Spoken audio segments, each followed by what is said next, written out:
हे होणं अपेक्षित आहे. प्रश्न महत्त्वाचे आहेत, त्यातला कुठलाही राजकीय पक्षाचा म्हणून हा प्रश्न नाही आहे. आणि मला मुद्दाम या पूर्व इतिहास या सर्व संदर्भातला या ठिकाणी सांगितलं पाहिजे की ज्या वेळेस विधानसभेमध्ये मराठा आरक्षणाचं विधेयक पारित झालं त्यावेळेस सर्वानुमते ते पारित झालेलं आहे. म्हणजे ही कुठल्या एका राजकीय पक्षाची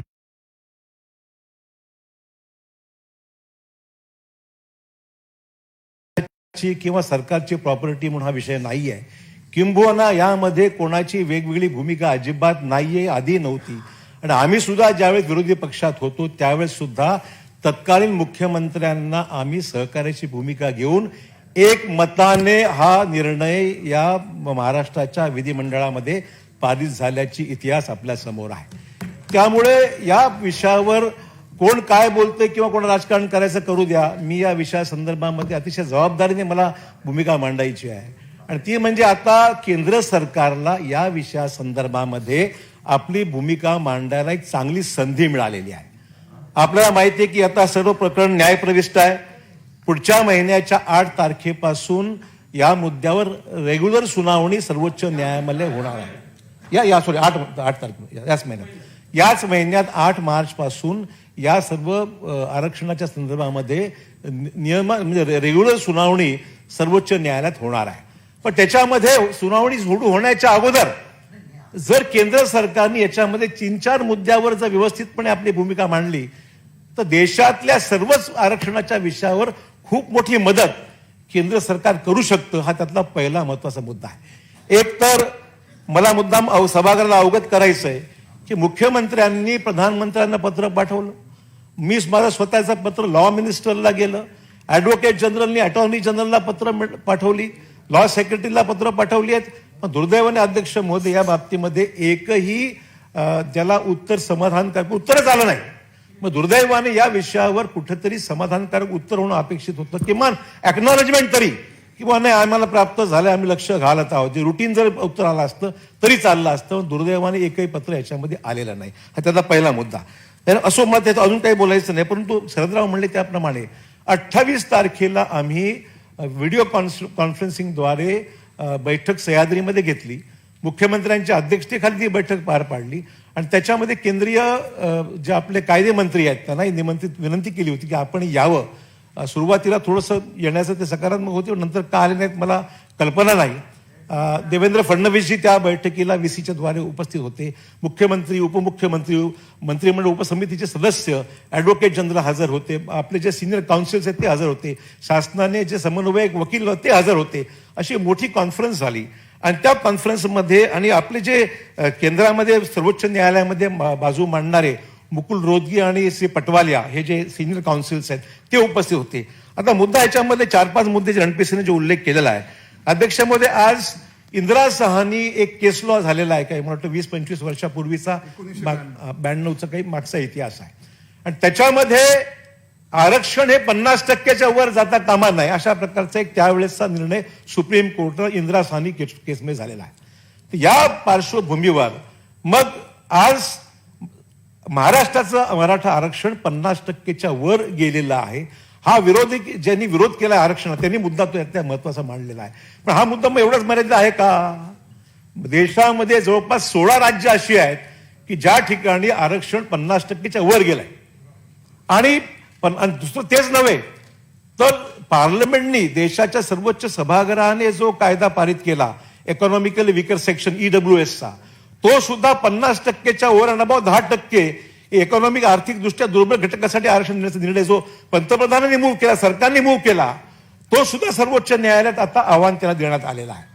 म्हणजे हा मुद्दा फक्त महाराष्ट्रापुरती मर्यादित आहे का? अजिबात नाही. EWSचा मुद्दा संपूर्ण देशामध्ये लागू आहे. तोही आव्हान त्यांना देण्यात आलेला आहे. 16 राज्यांमधले जे जवळपास जे प्रकरणं आहेत ती सुद्धा आरक्षणाच्या 50% वर गेलेले आहेत. आणि म्हणून केंद्र सरकारने याच्यामध्ये अटॉर्नी जनरलला अधिकृतरित्या भूमिका घ्यायला एक चांगली संधी आहे. त्यांनी ही भूमिका घेतली पाहिजे.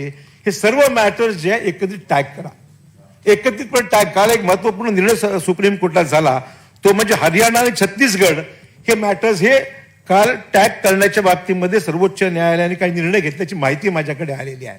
म्हणजे आता अनेक प्रकरण सुरूच आहेत तिथे 50%च्या वर गेल्यामुळे छत्तीसगड आणि हरियाणाच्या बाबतीमध्ये टॅग करण्याचे निर्णय काल झाल्याची माहिती माझ्यासमोर आहे. तर केंद्र सरकारने जर सर्वोच्च न्यायालयाला सांगितलं आम्हाला हे पहिलं टॅग करण्याचा निर्णय आपण घ्यावा, म्हणजे देशातल्या सर्व 16 राज्य असतील किंवा बाकी राज्य असतील अधिक ईडब्ल्यूएसचा निर्णय हा एकत्रपणे टॅग जर केला तर आरक्षणासंदर्भात इंदिरा साहनीचा जो विषय आहे तो विषय एकत्रितपणे घेतला जावा, जेणेकरून मेरिटवर गुणवत्तेवर याचा काय तो निर्णय घ्यायचा तो घेतला जाईल. हा त्यातला पहिला मुद्दा आहे. दुसरा मुद्दा सभापती महोदय यातला जो असा महत्वाचा आहे की फिजिकल हिअरिंग झाली पाहिजे.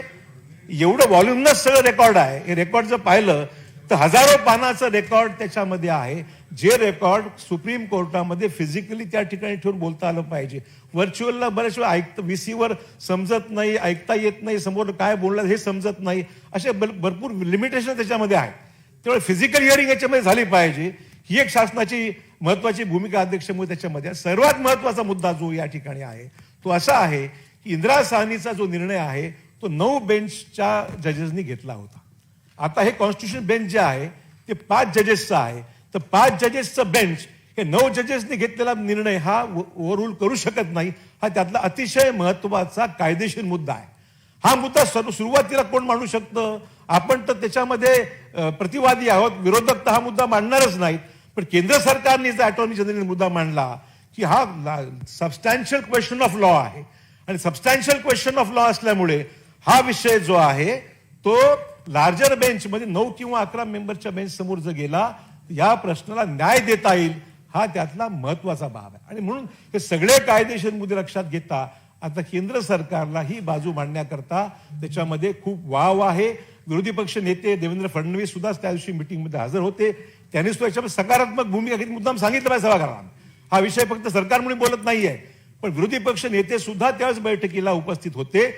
केंद्रीय कायदे मंत्री का आले नाहीत ह्याची मला कल्पना नाही, परंतु देवेंद्र फडणवीसांनी आम्हाला आश्वासित केलेलं आहे की ते सुद्धा व्यक्तिगतरित्या लक्ष घालून केंद्र सरकारची भूमिका याची सकारात्मक कशी घेता येईल या बाबतीत प्रयत्न करतील हे त्यांनी आश्वासित केलं आहे. त्यामुळे हा मुद्दा महत्वाचा आहे. पण 8 तारखेच्या सुनावणीच्या अगोदर हे 3-4 मुद्दे जर व्यवस्थित मांडले गेले आणि केंद्र सरकारने त्यात जर आपलं वजन वापरलं तर मला वाटतं खूप फरक पडेल आणि या सगळ्या प्रश्नात न्याय मिळू शकतो अशी धारणा आमची आहे. आणि देशातले सर्व आरक्षणाचे मुद्दे जे आहेत ते त्या माध्यमातून मार्गी लागू शकतात असा प्रयत्न केंद्र सरकारने करावा, आम्हीही करू, अन्य राज्यही करतील आणि त्यामुळे सुप्रीम कोर्टामध्ये त्या न्याय मिळू शकेल अशी शासनाची भूमिका आहे. दरेकर साहेब. सभापती महोदय, मराठा आरक्षणाचा एका महत्वाचा मुद्दा या ठिकाणी आहे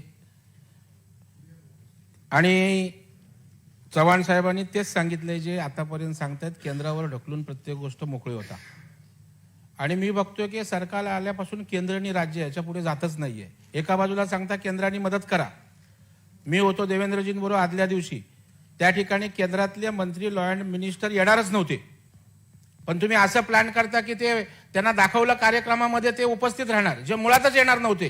म्हणजे लोकांच्या मनात जायला की केंद्रीय मंत्र्यालाच इंटरेस्ट नाही आणि इकडे दुसरीकडून बोलायचं केंद्र मदत करत नाही. मला वाटतं अशा प्रकारच्या दुटप्पी भूमिका ठेवू नका, हा विषय मार्गी लागणार नाही. माझी नम्र विनंती पहिली राहील, कारण पहिल्यापासून कसा निष्काळजीपणा या ठिकाणी झाला याचा मी पाढा वाचला तर अर्धा तास पुरणार नाही. दस्तऐवज न देणं, वकील उपलब्ध न राहणं, बरं आता लार्जर बेंच मानतोय, त्याच वेळेला का नाही लार्जर बेंच मागितला आपण, म्हणजे आपण आफ्टर थॉट सगळं करतोय. त्याच्यामुळे मी आता मेरिटवर जात नाही, तो एका टप्प्यावर विषय आहे आणि केंद्राने सांगून पण तशा प्रकारचा निर्णय दिलाय तो पण आज कोर्टात आहे. म्हणजे संसदेने मंजूर केलेला पण आज बेंचकडे विषय आहे. म्हणजे केंद्राने सांगितल्यावर अंतिम झालं असं काही नाहीये, संसदेने ठरवल्यावर पण. हे आपल्या माहितीसाठी सांगतोय. माझे जे तुमच्या हातात आहेत ते विषय सोडवा. आरक्षणाचा विषय हा त्या ठिकाणी सुप्रीम कोर्टामध्ये जो निर्णय लागायचा बेंचच्या समोर तो लागेल. तो आता तुम्ही मी इथे भांडून त्याचा निकाल मिळणार नाही. वस्तुस्थिती सगळ्यांनी मान्य केली पाहिजे. आणि मराठा आरक्षणाच्या बाबतीत कुणाचंच दुमत नाही, सरकारी बाजूने विरोधी बाजूने आहेत, एकमत आहे, परंतु फक्त एकमेकांवर ढकलायचं काम होते. आणि माझी विनंती आहे केंद्रावर ढकलू नका, केंद्र पूर्ण मदत करेल. देवेंद्रजींनी तशा प्रकारची भूमिका घेतली, संपूर्णपणे आम्ही या विषयाच्या मागे आहोत. परंतु जे विषय पहिल्या प्रश्नात उत्तर दिलंय की आंदोलनं होत आहेत, हिंसक घटना होत आहेत आणि मुख्यमंत्र्यांचं उत्तर होय असं आहे. सभापती महोदय, हाच माझा मूळ प्रश्न आहे.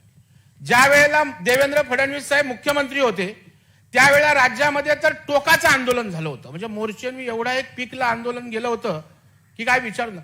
प्रत्येक छोट्या आंदोलनाला 5 जणांना पण भेटत होते, 50 जणांना पण भेटत होते, रात्री 2-2 वाजता चर्चा करत होते.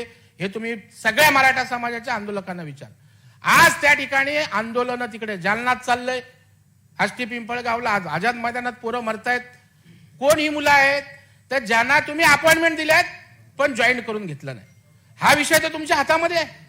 याचा आणि आपण केसची काय संबंध आहे सभापतीमध्ये? माझी विनंती आहे, जे राज्य सरकारच्या हातात आहे, जे आरक्षणाशी संबंधित नाही, ते विषय तरी सोडवणार आहेत की नाही? अशा प्रकारचे त्या मराठा समाजाची मुलं आहेत तिकडे उन्हात तानात बसलेली आहेत. अहो साधा प्रतिनिधी यांचा जात नाही. प्रश्न सोडवायचं नंतर जाऊ दे, हे एवढं घेतात की तिथं लाठीचार्ज, मारहाण, निघा, असं एवढ्या असंवेदनशीलतेनं सभापती महोदय काम होऊ नये. माझी चव्हाण साहेब आपल्याला विनंती आहे की जे मराठा समाजाची जी मुलं आहेत, ज्यांना तुम्ही अपॉइंटमेंट दिलेली आहे परंतु ते निकालाच्या अगोदरची आहे, त्यांना तुम्ही सामावून घेणार का? या राज्यातील जनतेला आश्वस्त करावं. सुप्रीम कोर्टाचा विषय आपण इथे होय किंवा नाही बोलून इथे सुटणार नाही. जे आपल्या अधिकारात आहे कॅबिनेटच्या, सरकारच्या, तो आज तातडीनं निर्णय जाहीर करणार का? आणि तो करावा अशी माझी आपल्याला विनंती आहे. सभापती महोदय, सन्मान्य विरोधी पक्ष नेत्यांनी या ठिकाणी जे वक्तव्य केलंय ते दिशाभूल करणारं आहे, चुकीचं हे मला स्पष्ट सांगितलं पाहिजे. मी ज्या सुरुवातीलाच म्हणतोय की हा विषय ढकलाढकलीचा अजिबात नाही आहे. ज्या वेळेस सुप्रीम कोर्ट अटॉर्नी जनरल म्हणजे केंद्राचा सर्वोच्च लॉ ऑफिसर ज्याला पार्टी केलं जातं, तेव्हा त्याला उत्तर दाखल करावं लागणार ना. केंद्र सरकारची भूमिका त्यावेळेस मांडावी लागणार आहे. इथे काय ढकलाढकलीचा प्रश्न आहे मला सांगा. एक एक एक एक एक एक मिनिट एक मिनिट मला मला मला मला माझी उत्तर सभापती महोदय सभापती महोदय, मी या मला संरक्षण आपलं पाहिजे आहे. या सभागृहामध्ये मी त्यांचं ऐकतोय, मी त्यांच्या एक एक प्रश्नाला उत्तर द्यायची माझी तयारी आहे. मी कधीही म्हटलं नव्हतं की केंद्रीय मंत्री तिथे का आले नाही. मी म्हणलं कशामुळे येऊ शकले नाहीत याची एक मिनिट मला पूर्ण करू द्या. तुम्ही खाली बसून केंद्रीय मंत्र्यांना निमंत्रित केलं, मी स्वतः त्यांना बोललो, मुख्यमंत्री स्वतः त्यांना बोलले. ते म्हणाले आज शुक्रवारी मला वेळ नाही, तर मग रविवारी ठरलं. मुद्दा अध्यक्ष मग ते नाही आले ते मी समजू शकतो. मी कुठे त्याला म्हणतो काय दोष देतो? मी त्या दोष देतोय का? माझा कुठे आरोप त्यांच्यावर आहे का? काहीच नाही. मी याला झोमायचं काय कारण आहे मला समजत नाही. माझं म्हणणं एवढंच आहे, ज्यावेळी ज्या सभागृहामध्ये एकमताने निर्णय होतो कायदा पारित करण्याचा, तर आता संधी तुम्हालाही आहे, आम्हाला. आम्ही तर मांडतोच आहे बाजू, आम्ही तर बाजू मांडतोच आहे आणि तुम्ही बाजू तिथे मांडा अशी विनंती करतो तुम्हाला मी. सरकार तुमचं केंद्रामध्ये आहे, तुम्ही बाजू मांडत बसण्याचं काय कारण आहे? अध्यक्ष महोदय, मुद्दा आता येऊया साष्ट पिंपळगावच्या प्रकरणामध्ये. सभापतीमध्ये दुर्दैव असं आहे, या सभागृहात एक भाषा वापरली जाते, बैठकीमध्ये एक भाषा वापरली जाते आणि बाहेर वेगळं बोललं जातं. आम्ही बोललोय का? प्रत्येक जे काही कोण काय बोलत सगळं रेकॉर्डवर आहे. शासन गंभीर नाही, शासन अमुक करत नाही, शासन तमुक करत नाही. बैठकीत एक बोलायचं, मुख्यमंत्र्यांशी एक बोलून बाद दुसरं बोलायचं. अध्यक्ष सभापती महोदय, हा विषय मार्गी लावायचा ना आपल्याला. सरकार कोणाचं असो, समाजाला वेठीस धरून राजकारण करण्याची भूमिका आमची तर कधीच त्यावेळेस नव्हती, आजही नाही आहे. परंतु आमचा मुद्दा एवढाच आहे की ज्यावेळेस आम्ही सहकार्य केलं, तुम्ही सहकार्य करा ना. आज आमचं मागणी अजून काय आहे? साष्ट पिंपळगावामध्ये मी स्वतः सभापती महोदय, साष्ट पिंपळगावला मी स्वतः गेलो, लोकांना भेटलो. कायदेशीर कायदेशीर बाजू कोण सांगतं मला सांगा. लढाई का हा विषय काही सरकारच्या हातात राहिला आहे का? हा विषय तुमच्या हातात राहिला आहे का? हा विषय आता सर्वोच्च न्यायालयात प्रलंबित आहे, त्यातला पहिला मुद्दा आहे. आणि सुप्रीम नोकऱ्याच्या बाबतीत सातत्याने तुम्ही उल्लेख करता सभापती महोदय, ही ऑर्डर सुप्रीम कोर्टाच्या आधी स्पष्ट आहे. सुप्रीम कोर्टात स्पष्ट आहे. त्यांनी सुप्रीम कोर्टाची जी स्थगित दिली 9/9/20 जी सुप्रीम कोर्टाने स्थगित म्हटलेलं आहे, छोट्यात जो त्यातला ऑपरेटिव्ह पार्ट वाचतोय, these appeals are referred to a larger bench. म्हणजे त्यांनी हा अपील लार्जर बेंचकडे पाठवलंय. Admissions to educational institutions for the academic year 2021 shall be made without reference to reservation provided in the SEBC act. हा त्यातला मुद्दा आहे. आणि तिसरा महत्वाचा मुद्दा आहे, appointments to public services and post and the government shall be made without implementing the reservations as provided that. म्हणजे आता ही स्थगिती जी आहे, हा सुप्रीम कोर्टाची इंटरिम ऑर्डर आहे जी सांगते तुम्हाला काही करता येणार नाही. हा त्यातला मुद्दा आहे. आता मुद्दा पुढचा असा आहे, आम्ही त्यात काय काय केलं? सभापती महोदय, हा स्टे विकेट व्हावा, हा स्टे वेकेट करावा म्हणून आम्ही सुप्रीम कोर्टामध्ये एक नाही तर 5-5 वेळा या सगळ्या गोष्टी मेन्शन केल्या सुप्रीम कोर्टामध्ये. या गोष्टी सुप्रीम कोर्टामध्ये मेन्शन केल्या आणि त्या मेन्शन केल्यानंतर सुप्रीम कोर्टाने स्पष्टपणे ही सर्व इंटरिम स्थगिती द्यायला उठवायला नकार दिला. हा त्यातला महत्वाचा मुद्दा आहे. आम्हाला काही नको आहे का? आज जवळपास सभापती महोदय, आम्ही जवळपास 4 ते 5 वेळा या सगळ्या गोष्टी मेन्शन केला या सगळ्या बेंच समोर आणि बेंचनी नंतर मात्र या बाबतीमध्ये काही त्याच्यात प्रतिसाद दिला नाही. आणि मेन्शनिंग करत असताना या सगळ्या आता प्रश्न सभापती महोदय झाला आहे की जवळपास 5,000 लोकांचे प्रश्न अजूनही प्रलंबित आहेत. काही ठिकाणी अपॉइंटमेंट लेटर म्हणजे प्रोसेस पूर्ण झालेली आहे, अपॉइंटमेंट्स इम्प्लिमेंट झालेल्या नाहीत आणि त्याचबरोबर प्रोसेस ज्यांची पूर्ण झालेलीच नाही असे केसेस आहेत. अशा केसेसमध्ये सभापती महोदय आम्ही हा स्टे वेकेट करावा, माणुसकीच्या दृष्टिकोनातून या सगळ्या प्रकरणाकडे पाहायला जावं आणि इंटरिम स्टे लावायचं. पुढे काय विचार करायचा? कारण मागचं झालं त्याला आटपा. एक नाही 4 ते 5 वेळा सर्वोच्च न्यायालय ऑन रेकॉर्ड आहे. सर्वोच्च न्यायालय किती वेळा सुनावणी झाली रेकॉर्डवर आहे. परंतु सर्वोच्च न्यायालयाने हे सगळं करणं नाकार दिला. ही वस्तुस्थिती आहे आणि म्हणून आमचं म्हणणं एवढंच आहे, हे सगळं करत असताना सर्वांनी मिळून हा लढा एकत्र लढलो. आपण सर्वांनी मिळून हा लढा एकत्रपणे लढलो तर या लढ्याला यश मिळण्याची शक्यता जास्त आहे. आणि मग आम्ही एक वेगळं बोलायचं, तुम्ही काय वेगळंच बोलायचं, बाहेर एक सांगायचं, असं करू नका कृपया. या प्रश्नाकडे समाजाचा प्रश्न म्हणून आपण सर्व एकोप्याने हा निर्णय सोडूया ही माझी हात जोडून विनंती या सभागृहाला आहे. आणि तुम्ही प्रतिसाद दिला, तुमचे तिथे सत्ता आहे केंद्रामध्ये, प्रयत्न करा. तुम्ही प्रयत्न करा, आम्ही इथून प्रयत्न करतो. दोघांनी मिळून प्रयत्न केला का होऊ शकत नाही. ठीक आहे सतीश चव्हाण साहेब थांबा, बाकी काय बोलून द्या. सभापती महोदय, आम्हाला काय त्यातलं फारसं कळत नाही. सुप्रीम कोर्टातलं किंवा वकील काय म्हणतात समाजाची. रावते साहेब मी with एक- due एक respect, शब्द बोलतो सर. प्रश्नाला हरकत घेता येते का? मिळून या सदनानेच मान्यता दिलेली आहे सगळ्या गोष्टीला. महाराष्ट्राच्या प्रत्येक जातीच्या पलीकडे जाऊन सुद्धा मराठा व्यतिरिक्त लोकांनाही वाटते की हे झालं पाहिजे, याबद्दल दुमत नाही. पण न्यायालयीन बाबतीमध्ये आपण आता कितीही जरी चर्चा केली त्यांनी मान्य केलं ना ते.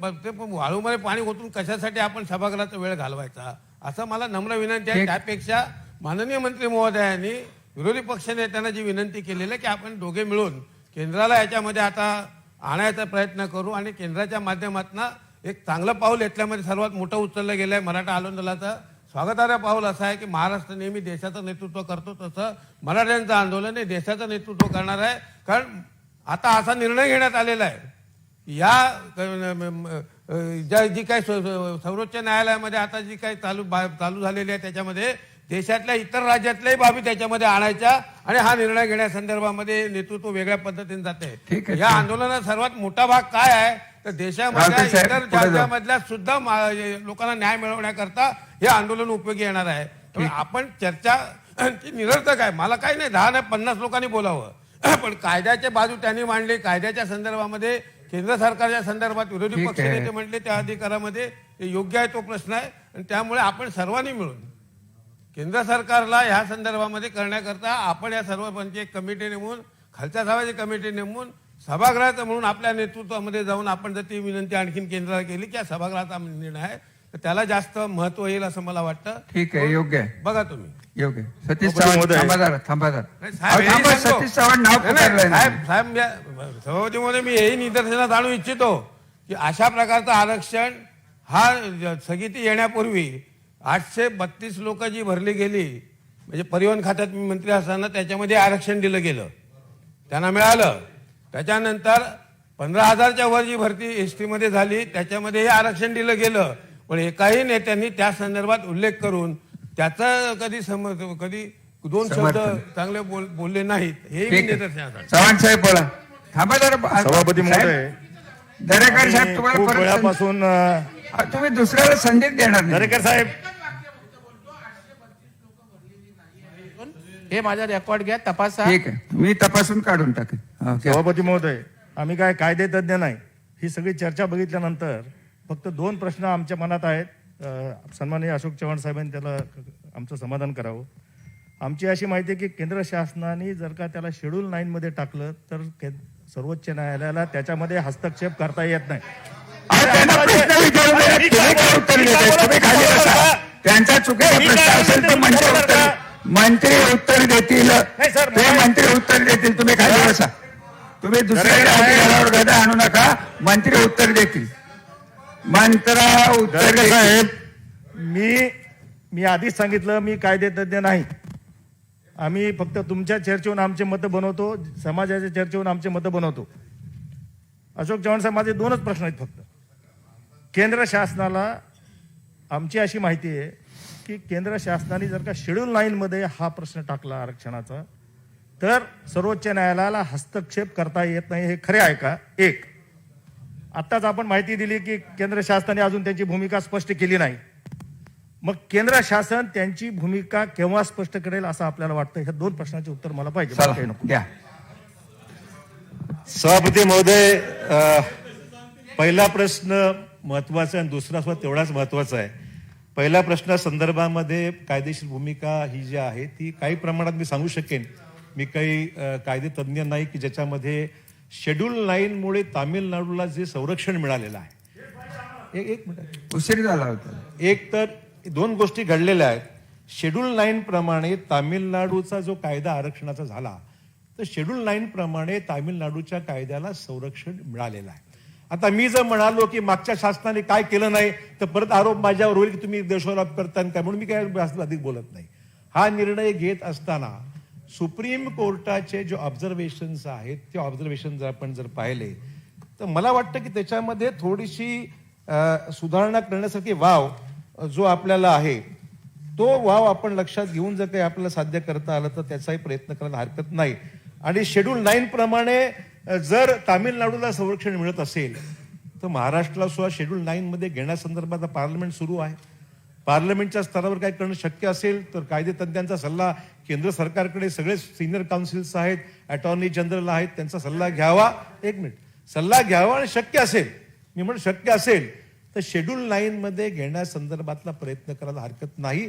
आणि ईडब्ल्यूएस जे करण्यात आलेलं आहे, ईडब्ल्यूएस जे करण्यात आलेलं आहे ते ईडब्ल्यूएस सुद्धा कॉन्स्टिट्युशनल अमेंडमेंट, घटनात्मक त्याच्यामध्ये अमेंडमेंट करून ईडब्ल्यूएसचा कायदा करण्यात आला. मी तर मागे जाहीररित्या बोललो, हाही प्रयत्न करायला हरकत नाही. आपल्याला जे जे करणं ज्यातून संरक्षण मिळेल आपल्या निर्णयाला ते आपण केलं पाहिजे. मग ते शेवटी सुप्रीम कोर्ट त्याच्यामध्ये काय निर्णय, पण आपल्याला संधी जी उपलब्ध आहे 8 तारखेच्या अगोदर जे करणं शक्य आहे त्या विषयासंदर्भामध्ये कॉन्स्टिट्युशनल अमेंडमेंट असो, 9 शेड्यूलमध्ये घेण्याच्या बाबतीमध्ये पर्याय उपलब्ध असतो. जे काही पर्याय आपल्याकडे उपलब्ध आहेत ते पर्याय आपल्याला पडताळून पाहिले पाहिजेत. आणि शक्य असेल तर त्याही बाबतीमध्ये केंद्र सरकारकडे आपण सर्वांनीच प्रयत्न केला. आमच्यापेक्षा केंद्रामध्ये तुमचं वजन जास्त आहे, त्यामुळे दरेकर साहेब हा प्रयत्न जेवढं शक्य असेल तो जरूर करावा, जेणेकरून या प्रश्नाला न्याय मिळू शकेल. थांबाव, दुसऱ्याने हात वर केलाय तुम्हाला दिसत नाही का? बसा बसा. सभापती महोदय, धन्यवाद आपले. खरं तर सभापती महोदय, हा प्रश्न जो विचारलेला आहे याचे प्रश्न वेग आहेत आणि मगापासनं तुम्ही प्रश्न विचारले तर बरोबर विचार, पण मुळामध्येच सरकारला आता जे काही सांगितलंय माननीय मंत्री महोदयांनी, त्यांच्याकडं मराठा आरक्षण सगळे मराठा समाजाचे विषय आहेत, त्याच्या उपसमितीचे अध्यक्ष आहेत, त्यामुळे ते त्यांनी सांगितलं. पण सरकारचं काम बैल गेला आणि झोपा केला, असं सरकारचं हे काम आहे. मी एक नाही 50 उदाहरणं देऊ शकतो, तोंडावर देऊ शकतो. मंत्री महोदय, इथं सभागृहामध्ये सांगू शकतो मी तुमच्या किती किती चुका झाल्या आणि त्या चुकीचा परिणाम म्हणून अंतरिम स्थगिती आलेली आहे. हे फक्त अंतरिम स्थगिती जेव्हा तिथं डिबेट झालं, सुनावणी झाली, 15 मिनिटांमध्ये फक्त संपवलं. या शासनाच्या वकिलांनी तोंड सुद्धा उघडलं नाही की हे अंतरिम स्थगितीचं घेऊ नका म्हणून. इथं मॅटर 15 मिनिटांमध्ये संपवलं. हे काय सांगतात तिथं? आणि एवढंच हे अंतरिम स्थगिती अंतरिम स्थगिती आली सुद्धा 4 मेला हा GR काढला. हे मराठा आरक्षणाच्या बाजूचे मेटे साहेब, न्यायालयीन निर्णयावर आपण न बोलता सरकारवर काय बोलायचं ते बोला. आणि मी या प्रश्नोत्तराला तास 5 मिनिटासाठी वाढवत आहे. मी चला. साहेब सरकारच्या बद्दल बोलतो, न्यायालयाच्या बद्दल बोलतच नाही मी काही. मी एकही शब्द न्यायालयाच्या बद्दल बोलत नाहीये. सरकारच्या ज्या काही घोड चुका आहेत त्या घोड चुकीच्या तेवढंच बोला ना. मी तेच सांगतोय साहेब. प्रश्न विचारा की का केलं 15 मिनिटं म्हणून, बाकीचं कशाला, निबंध वाचता कशाला. सभापती महोदय, सुरुवातीपासून 7 जुलैला पहिली सुनावणी जेव्हा सर्वोच्च न्यायालयामध्ये झाली तेव्हा सरकारला सुनावणी आहे हेच माहिती नव्हतं. एवढं अंधारातलं सरकार आहे. आम्ही जाणीव करून दिली रणपिसे साहेब, आम्ही जाणीव करून दिली की सुनावणी आहे, सरकार काय करतंय. आणि एवढंच नाही तर हे एवढा सेन्सिटिव्ह विषय असताना मुख्यमंत्री साहेबांच्याकडे आमच्या बैठका झाल्या असताना सुद्धा त्यांना आम्ही सांगितलं. प्रश्न माननीय मंत्री महोदय उत्तर देताना अर्धा तास उत्तर दिले. अर्धा तास दिले, उत्तर दिले. थोडं तर प्रश्न तर विचार नाही, प्रश्न विचारा ना. मग माहिती प्रश्नच विचार नाही, तुम्ही डायरेक्ट प्रश्न विचारा, वेळ नाही राहिलेला. म्हणजे आमच्या बाबतीतच असं का व्हायला. प्रश्न विचारा.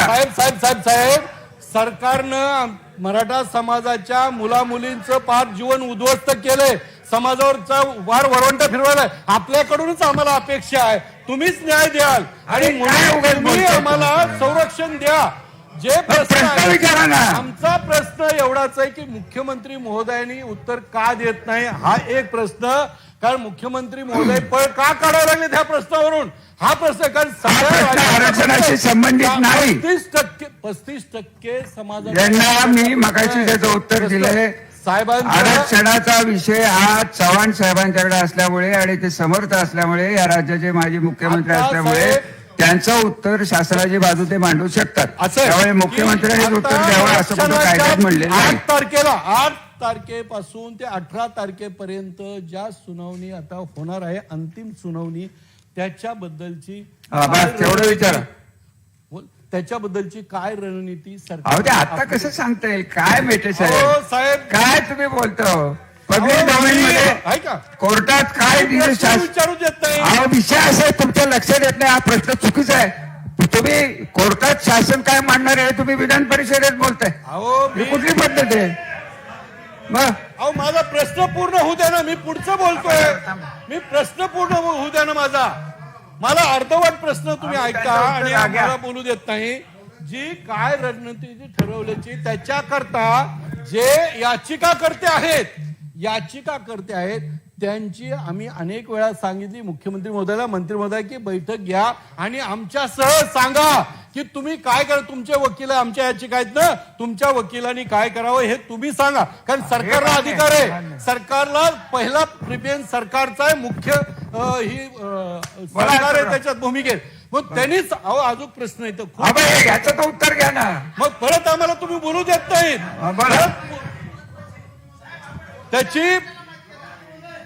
त्याची साधी बैठक घेतली नाही. आणि तुम्हाला सांगतो अंतरिम स्थगिती सरकारच्या चुकीमुळे झाल्यानंतर आता नोकर भरती स्पर्धा परीक्षा ह्या सुरू केलेल्या आहेत. आम्ही ती वाढवा म्हणून किती वेळेस बोलतो. कालच माननीय उपमुख्यमंत्र्यांनी सांगितलं की रद्द करायचं, चौकशी करून रद्द करायचं. त्या काय गरज. 18 तारखेपर्यंत फक्त सर्वोच्च न्यायालयाची सुनावणी आहे. 1 महिना सुद्धा पुढे होऊ शकता. आणि त्यावेळेस माननीय अशोकरावजी चव्हाण साहेब त्याच्याबद्दल एक शब्द बोलत नाहीत. दुसरं ज्या आयोगानं गायकवाड आयोगाने याच्यावर आयोगाच्या वर आधारित आरक्षण दिलेलं आहे त्या आयोगाला एक मंत्री म्हणतात की हा बोगस आहे, हा बोगस अहवाल म्हणतोय आणि आपले मंत्री महोदय त्याच्यावर बोलत नाहीत. मग मंत्री महोदय आयोग तो आयोग बोगस आहे का कसा आहे सांगावं. आणि नोकर भरती आणि हे पुढे ढकलणार आहेत का ते सांगावं. उत्तर घ्या खाली बसा. सभापती महोदय, सन्मान्य सदस्य श्री मेटे यांनी जे हेतू ऐकावं आम्हाला ऐकून द्या ना. तुम्ही का बोलताय. श्री मेटे यांनी सर्व आरोप बिनबुडाचे आणि केवळ राजकीय हेतूने प्रेरित केलेले आरोप आहेत. सातत्याने प्रश्नोत्तराचा तास संपलेला आहे. चला पुढे. नाही गेलो पुढे आता. नाही, एक घोषणा करायची आहे. थांबा जरा, माझं होऊन द्या. माझी कॉन्स्टिट्युशनल ड्युटी मला नाही हो. जरा एक मिनिट थांबा. मला घोषणा करायची आहे. सर्व सन्माननीय विधान परिषद सदस्यांना कळवण्यात येते की 1 ते 5 मार्च 2021 या कालावधीत विधान भवनाच्या प्रांगणातील मुख्य प्रवेशद्वाराच्या मंडपात सकाळी 11:30 ते संध्याकाळी 5 या वेळेत IDFC फर्स्ट बँकेकडनं IDFC फर्स्ट बँक फास्टॅग पुरवण्यात येत आहेत. फास्टॅग न घेतलेल्या सदस्यांनी उक्त सुविधेचा फायदा